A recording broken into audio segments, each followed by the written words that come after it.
Britain में immigration विरोधी लहर अब केवल एक राजनीतिक बहस नहीं बल्कि एक उग्र जन आंदोलन का रूप ले चुकी है। शनिवार को लंदन की सड़कों पर लाखों की भीड़ उमड़ पड़ी, जिसने मौजूदा लेबर सरकार की प्रवासन नीतियों के खिलाफ जोरदार प्रदर्शन किया। ये आंदोलन जितना बड़ा था उतना ही उग्र भी। इस रैली का नेतृत्व किया कुख्यात anti immigration activist Tommy Robinson ने, जो इंग्लिश डिफेंस लीग जैसे दक्षिणपंथी संगठनों के साथ लंबे समय से जुड़े रहे हैं। लेकिन जो बात इस आंदोलन को और ज्यादा खतरनाक और अंतर्राष्ट्रीय सुर्खियों में लाने वाली रही, वो था दुनिया के सबसे प्रभावशाली उद्योगपतियों में से एक एलन मस्क का हस्तक्षेप। एलन मस्क, जो टेस्ला, एक्स और स्पेस एक्स जैसी कंपनियों के मालिक हैं, उन्होंने न सिर्फ प्रदर्शनकारियों का खुलकर समर्थन किया बल्कि अपने भड़काऊ बयानों से स्थिति को और भी ज्यादा अधिक तनावपूर्ण बना दिया। मस्क ने सीधे सीधे ब्रिटेन की मौजूदा लेबर पार्टी सरकार पर हमला करते हुए कहा कि अब सत्ता परिवर्तन अनिवार्य हो चुका है। उन्होंने जनता से आह्वान किया कि उनके पास अब केवल दो ही विकल्प बचे हैं, लड़ो या मर जाओ। उनका ये कथन कि हिंसा से बचना संभव नहीं है और ये आग हर किसी तक पहुंचेगी एक स्पष्ट संकेत था कि वे इस विरोध को सिर्फ लोकतांत्रिक अभिव्यक्ति नहीं बल्कि एक विद्रोही रूप में देख रही हैं। एलन मस्क ने ब्रिटेन में बढ़ते माइग्रेशन को राष्ट्रीय संरक्षण का कारण बताया। उनके अनुसार देश में प्रवासियों की बेतहाशा वृद्धि से सामाजिक ढांचा चरमराने लगा है और यदि यही स्थिति रही तो हिंसा अब दूर नहीं बल्कि दहलीज पर खड़ी है।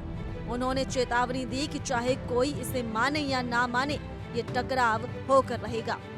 इतना ही नहीं, मस्क ने प्रधानमंत्री कीर स्टारमर की सरकार को नाकाम बताते हुए तत्काल इस्तीफे की मांग की है।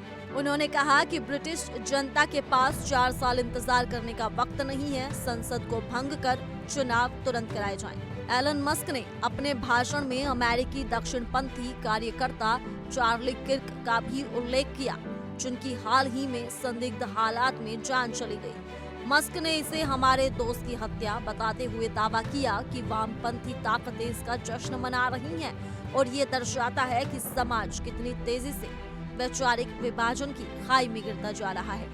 उन्होंने ये भी जोड़ा कि अब शांतिपूर्ण समाधान की कोई गुंजाइश नहीं बची है और इसलिए लड़ाई के लिए तैयार रहना ही एकमात्र रास्ता है।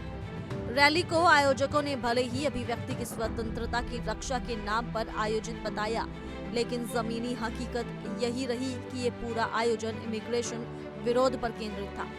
हमें अपना देश वापस चाहिए जैसे नारों से वातावरण गूंज उठा और कई जगहों पर पुलिस और प्रदर्शनकारियों के बीच झड़पें भी देखने को मिली। ये स्थिति दर्शाती है कि ब्रिटेन में नस्ली और प्रवासन से जुड़े मुद्दे अब समाज में तीव्र ध्रुवीकरण का कारण बन चुके हैं। इस पूरे घटनाक्रम ने ब्रिटिश राजनीति, मीडिया और वैश्विक मंचों पर गहन बहस छेड़ दी है।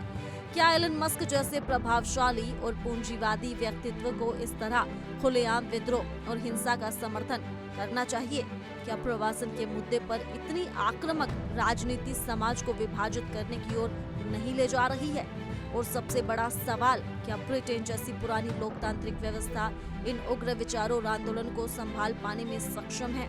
इन सवालों के जवाब समय देगा, लेकिन फिलहाल इतना तय है कि इमिग्रेशन पर छिड़ी ये लड़ाई ब्रिटेन की सड़कों से लेकर संसद तक और सोशल मीडिया से लेकर वैश्विक मंचों तक गूंज रही है और इसमें एलन मस्क जैसे नाम का जुड़ना इसे और अधिक विस्फोटक बना रहा है। अभी के लिए सिर्फ इतना ही। ज्यादा जानकारी के लिए जुड़े रहिए इंडिया डेली के डिजिटल प्लेटफॉर्म के साथ।